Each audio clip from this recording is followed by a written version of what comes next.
Nós vamos ter agora uma aula de religião. Religião é o ato de cultuar a Nosso Senhor. Isso é religião. Nosso Senhor, quando nos criou diferente dos outros animais, dos outros seres. Nós somos animais racionais e nós temos dois elementos para fazer o nosso ser. Nós temos o corpo e temos a alma. E Deus, nosso Senhor, nos criou com o direito de conhecer. Deus nos deu a inteligência. E para que Deus nos deu o direito de conhecer? Deus nos deu o direito para conhecer um dia. A maior felicidade nossa vai ser um dia ver a Deus, conhecê-lo perfeitamente como Ele é, lá no céu, na eternidade. Mas, para eu chegar até Deus, quem tem o uso da razão, é preciso conhecer a Deus através de quê? Através dos seus mandamentos, através da doutrina, através do seu culto. Por isso, Nosso Senhor, que veio nos instruir, veio nos ensinar, deixou aqui os seus ensinamentos. Antigamente, Deus falava aos homens através dos profetas. Alguém conhece aqui? Se lembra o nome de algum profeta? Quem se lembra? Não? Ninguém? Profeta Davi, que fez os salmos. Profeta Isaías, que anunciou a vinda do Salvador com muita perfeição e também a paixão de Jesus. Profeta Elias, considerado o grande profeta do Antigo Testamento, que levava a mensagem ao povo, mostrava para eles o poder divino. E quantos outros profetas? Muitos outros, são 14 profetas maiores que a Sagrada Escritura apresenta. Homens que levaram ao povo a mensagem, o conhecimento de Deus. Deus revelou-se a Adão e Eva durante o período dos anos, dos séculos. Deus também foi se revelando, mandando que esses profetas falassem o que Ele queria. Atualmente, Deus não nos fala através de profeta. Quem que nos fala? É o próprio Filho de Deus. Jesus se fez homem, veio a este mundo e trouxe-nos a doutrina perfeita. Antes não era perfeita? Era. Mas perfeita da parte de Deus, não perfeita da parte de quem transmitia. Quem transmitia eram os profetas, que eram homens bons, justos, de uma vida correta, mas que não tinha perfeição divina, porque eram homens, e nós não somos perfeitos. Perfeito é só Deus. Quando o homem foi feito, foi criado por Deus, do nada, o homem foi criado no estado de graça e de inocência. Era amigo de Deus, não devia sofrer e nem morrer. Viver aqui e passar para a eternidade. Depois do pecado original, o homem teve a decadência, ele errou, prevaricou.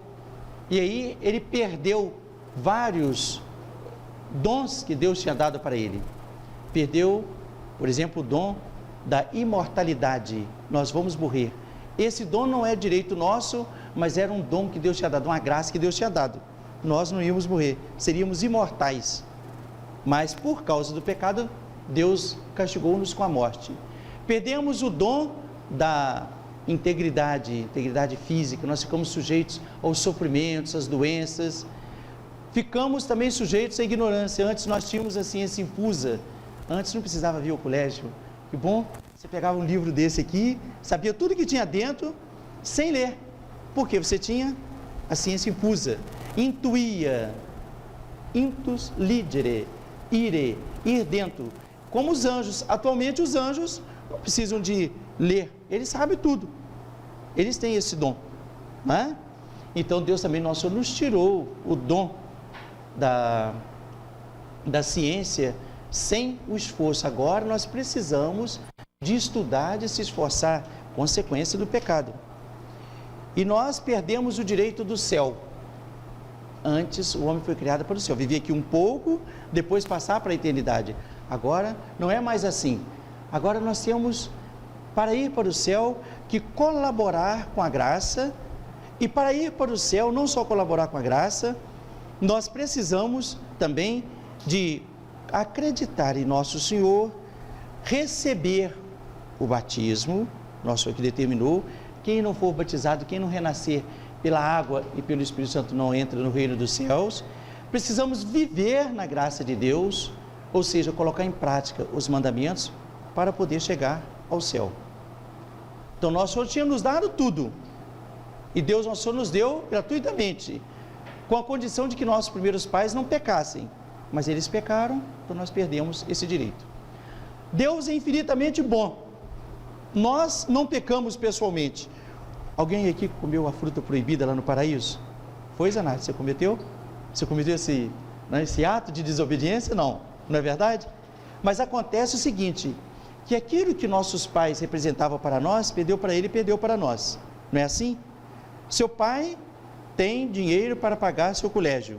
Se o seu pai perdesse tudo, não tivesse dinheiro, você não poderia estudar. Como tem tantos alunos que não podem, porque às vezes o pai e a mãe não tem nada, não tem nem para mandar para o colégio público às vezes, uma formação para mandá-los. Não é isso? Que seria bom, nem todo mundo pode estudar no colégio particular. Não é só às vezes por falta de dinheiro, às vezes também por falta de outras condições, não é assim? Mas, se seu pai perdesse tudo, você teria direito? Não teria direito. Era culpa sua? Não seria culpa sua. Você não herdou essa incapacidade? Herdou. É o que aconteceu conosco. Nós perdemos porque nossos pais perderam. Nossos pais, Adão e Eva, foram as primeiras criaturas humanas que Deus fez. Mas também, Deus é tão justo e tão bom, que vendo que nós não fomos culpados pessoalmente, o que Deus nosso Senhor fez conosco? Ele mesmo quis dar a sua vida por nós, para mostrar tal amor dele para nós, para que nós não perdêssemos o céu e a eternidade. Por isso nosso Senhor veio ao mundo. Antes de vir ao mundo, Deus preparou a humanidade, através dos profetas, através do legislador Moisés, deu a ele os 10 mandamentos. Quem sabe onde foi? Como é que chamava o monte? Monte Sinai, não é isso? No Monte Sinai, Deus nosso Senhor deu os 10 mandamentos, e deu a eles também uma ajuda para que eles cumprissem os 10 mandamentos. Vocês sabem os 10 mandamentos? Vamos? Primeiro? Segundo? Terceiro? Quarto? Sem medo? Quinto? Não matar. Sexto? Sétimo? Oitavo? Falsos testemunhos. Nono? E 10º, não cobiçar as coisas alheias. Aí Deus tinha dado para eles qual era a meta para chegarem ao fim último. Adão e Eva poderiam ter pecado, perderam o direito, mas perderam para nós também o direito do céu. Mas Deus, por bondade, disse: eu salvarei a humanidade. Aí Deus determinou vir ao mundo, dar sua vida por nós. Vocês têm esse pequeno catecismo.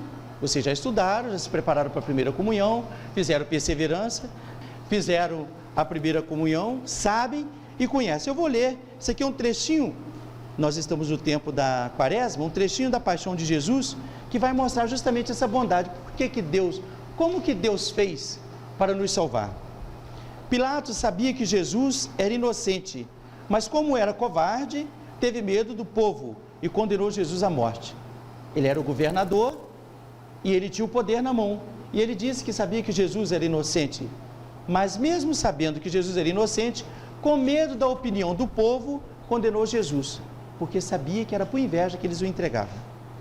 Os soldados puseram uma cruz, uma grande cruz, nos ombros de Jesus, e se dirigiram para o Calvário. A cruz era pesada, e Jesus estava tão cansado, que caiu 3 vezes na subida. Simão Cirineu o ajudou a carregar a cruz. Chegando ao Calvário, despiram o Divino Mestre e pregaram-lhe os pés e as mãos com enormes cravos. Eu tive a oportunidade de ver, na igreja de Roma, Scala Santa, um pedaço da cruz de Jesus, um pedaço do tamanho desse livro aqui, mais ou menos dessa largura, né? Maior, talvez de comprimento, e um cravo que a mão de Jesus foi ultrapassada desse tamanho assim, já está gasto, né, que eles pregaram Jesus. Então, em seguida, levantaram a cruz. Jesus foi crucificado ao meio-dia. Às 3 horas da tarde, deu um grande suspiro, inclinando a cabeça, morreu. Naquele mesmo instante, a porta do céu se abriu para os homens poderem entrar. Foi assim que Jesus fez a redenção dos homens. Eu li esse trechinho aqui para continuarmos nossa aula. Lembrando vocês, nós estamos no tempo da Quaresma. Quem que se lembra o que é Quaresma? São 40 dias de preparação para a Páscoa. A Quaresma é um tempo de penitência. Por quê é um tempo de penitência? Que a penitência é uma palavra latina que significa um ato profundo, uma limpeza profunda, né? Então, profundamente arrependido, profundamente disposto a não fazer mais o mal, nós castigamos o nosso corpo de uma maneira mais intensa no tempo da Quaresma. Fazemos o jejum 2 vezes, na quarta-feira de cinza e na sexta-feira santa. Muitos fazem o propósito de fazer uma penitência de não comer carne durante a Quaresma. Não é obrigado, mas se a pessoa quiser fazer, ele pode fazer. Ou às vezes faz o propósito, a penitência de não comer doce, ou de não tomar um refrigerante, ou quem sabe de visitar cada semana um pobre, de dar uma esmola. Qual pode escolher a sua penitência? De não beber água a tal hora, pode ser uma penitência, não é verdade? De não ouvir, vamos supor, música, pode fazer um sacrifício. Não é pecado se ouvir uma música boa, não é. Mas você não pode fazer um sacrifício para nosso crucificado que deu sua vida por nós? Pode, durante esse período, em amor, em ato de amor a Jesus crucificado, ou quem sabe em luto pela paixão e morte de Jesus, eu vou me privar desse direito que eu tenho, dessa felicidade que eu tenho, por amor ao nosso crucificado. É um ato de amor a Deus. Ele mostrou que nos ama, morrendo na cruz por nós. Ali está o sinal do seu amor para conosco.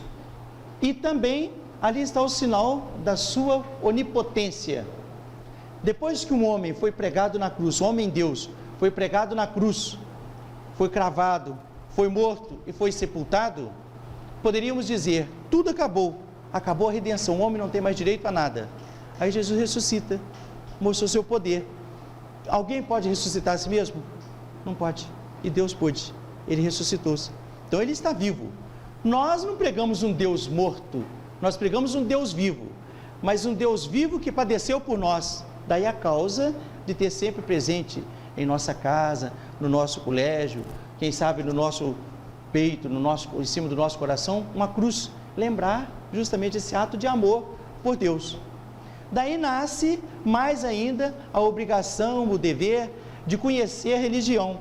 Se vocês prestaram bem atenção na aula, viram do começo, parei por isso, é preciso conhecer a Deus, não é isso? Uma criança que não conhece a Deus, que não foi batizada, ela não tem culpa, tem? Deus não vai lhe dar castigo nenhum. Se ela não foi batizada, ela vai ficar no limbo, lugar de uma felicidade natural. E Deus vai transformar esse mundo, diz São Tomás de Aquino, para poder aqueles que não foram batizados por culpa própria, viverem felizes como Adão e Eva antes do pecado. É um paraíso para esses. Aqueles que foram batizados, conhecer a Deus, eles vão ter a felicidade eterna, para sempre. As criancinhas que morreram batizadas vão direto para o céu. Morreram, foram para o céu. Lá eles vão ter a Deus, conhecem a Deus melhor do que nós. Mas eles não fizeram nada para conhecer a Deus, nosso Senhor fez por ele, mereceu por eles. Foram batizados, então tem o direito. Mas eles não conheciam a doutrina, mas os pais deles conheciam. E sabendo que era necessário ser batizados novos, levou os novinhos para ser batizados, e quando eles morreram, eles já tinham essa graça, já tinham o direito do céu, Jesus recebeu para eles.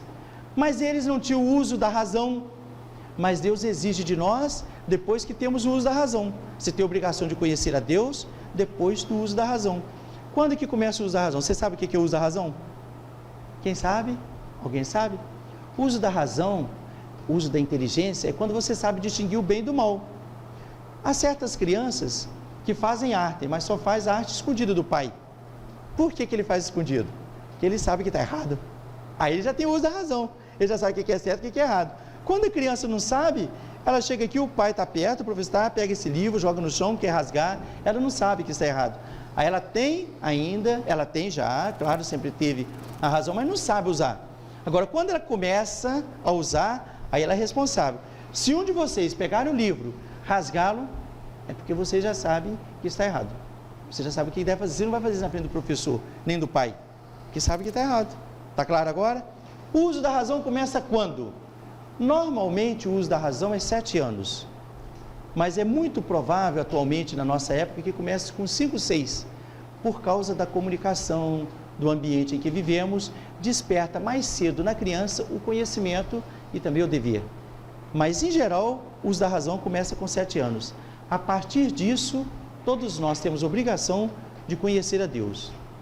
Agora, me responda essa pergunta: quem é Deus? Quem sabe?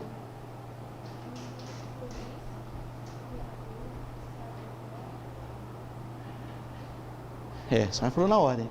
É um Espírito puríssimo, eterno, Criador do céu e da terra. Deus é um Espírito porque não tem corpo como nós. É puro porque não tem nenhum defeito. É eterno porque não teve começo, nem vai ter fim. É Criador do céu e da terra porque tudo que foi feito do nada, quem fez? Foi Deus. E se eu te perguntar, Zanardi, quantos deuses há? O que você me responde? Há um só Deus em 3 pessoas. Existe um só Deus. Pode haver 2 deuses? Não. Quando nós falamos que todos os deuses são verdadeiros, isso é certo? Qual a ideia que você tem de Deus? É que é o Supremo Ser, Senhor de tudo. Deus é aquele que está acima de tudo. Acima dele não tem mais ninguém. Se tivesse, aí ele estaria mais. Então não seria Deus, o outro que seria. Perfeito, sumo, com todo o poder, só Deus. Então existe um só Deus. Mas Deus nos revelou que existe um só Deus, mas em Deus existem 3 pessoas. Quais são essas pessoas?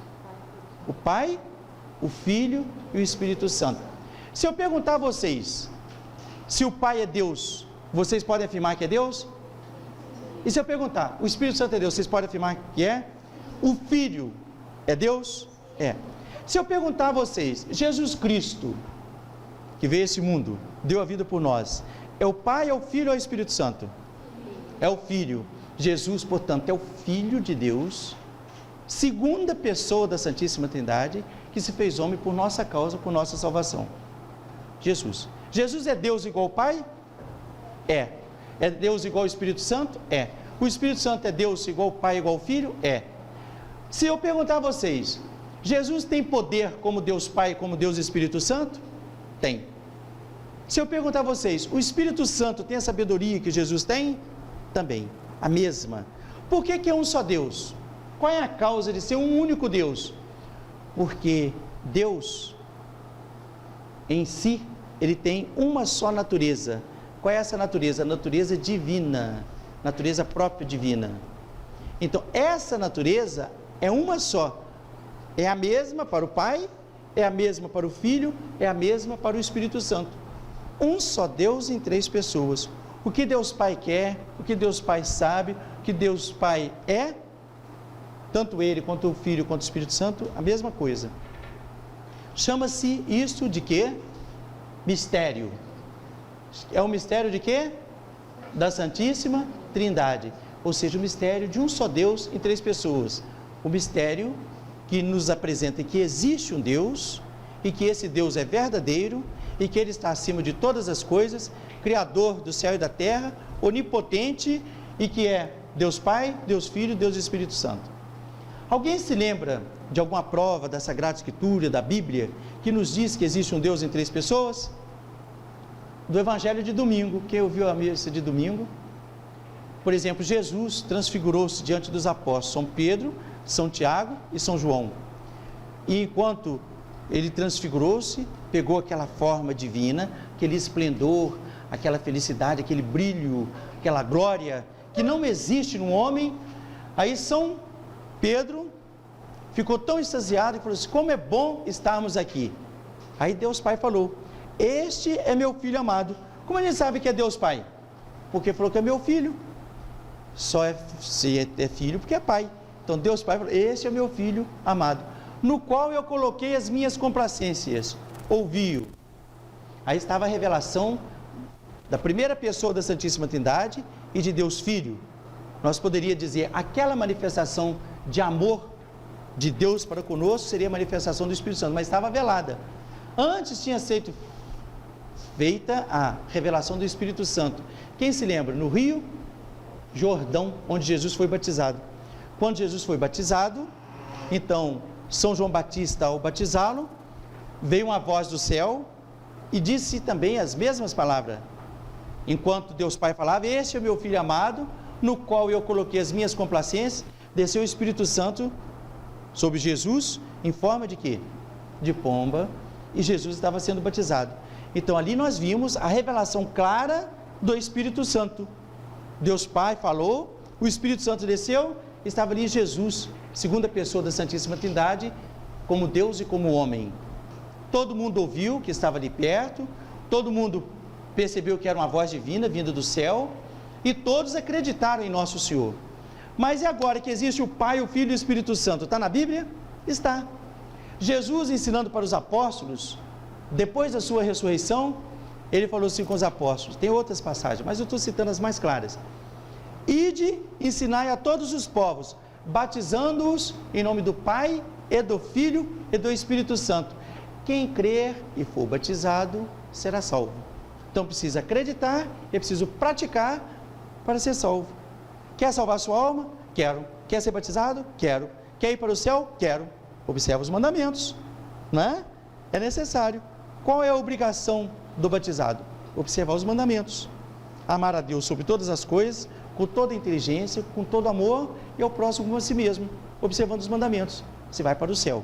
Aí está, com toda clareza, o que nós temos que fazer para ir para o céu. Quando nós estamos, portanto, estudando e conhecendo a doutrina de Jesus Cristo, aí deve ter no fundo da nossa alma um desejo. Eu quero ir para o céu, porque esse é meu fim último. Se eu perguntasse a qualquer um dos senhores aqui, qualquer um dos telespectadores, você quer ir para o céu ou você quer ir para o inferno? O que você me responderia? O que você me responderia? Você quer ir para o céu. Existe aqui algum aluno que gostaria de ir para o inferno? Alexandre? Não?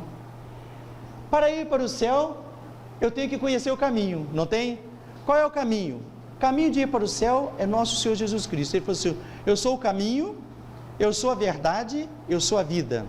Caminho que devo seguir, por isso eu devo saber a doutrina. Os mandamentos são doutrina.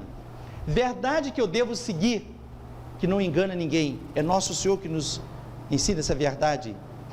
E para seguir essa verdade eu tenho dificuldade, Ele vai nos dar a vida. Qual é a vida que eu devo ter? A vida de Jesus. Como eu recebo a vida de Jesus na minha alma?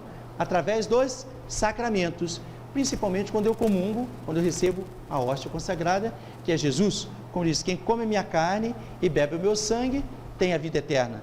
Então eu quero ter a vida eterna, quero salvar a minha alma, quero ir para o céu, eu devo ser de Jesus. Seguir Jesus, caminho, verdade e vida, e salvar a minha alma. Hoje, nós vamos ficar aqui com essa aula, voltaremos, se Deus quiser, no próximo domingo, neste mesmo horário. Muito obrigado, louvado seja o nosso Senhor Jesus Cristo.